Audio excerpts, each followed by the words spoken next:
In this video, you'll learn how to use picture-in-picture in Google Meet so you can stay on top of your meeting while working in other tabs. This is especially useful if you need to take notes, look up information, or multitask, but still want to see what's happening in the call.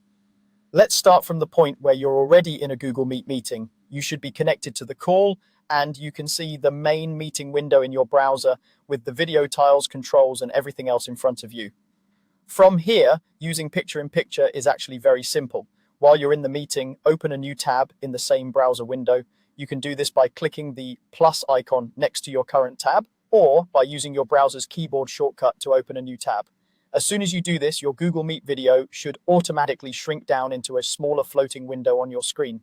This is the picture-in-picture view. Instead of the meeting taking up your whole browser window, it now appears as a compact video window that sits on top of your other tabs or applications. You can usually drag this small window to any corner of your screen so it's not in the way of what you're working on. Take a second to move it around and place it somewhere comfortable, like the bottom right corner.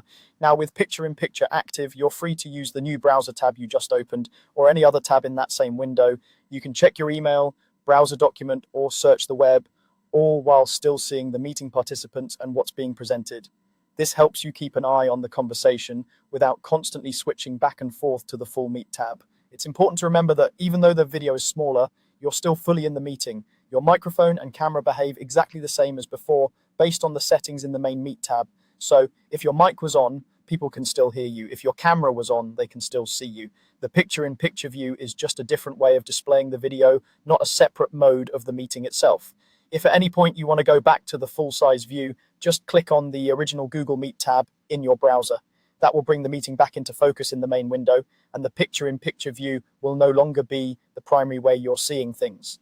When you're done using picture-in-picture, you can simply close the floating window. Usually there will be a small close or X icon on that mini video. Clicking that will close the picture-in-picture view. Your meeting will still be running in the background in the original tab, so you can return to it whenever you want by clicking on that tab again. To recap, while you're in a Google Meet meeting, open a new browser tab to trigger the picture-in-picture view, move the floating window to a convenient spot on your screen, work in other tabs while keeping an eye on the meeting, and then close the small window when you're finished with picture-in-picture. That's all there is to it.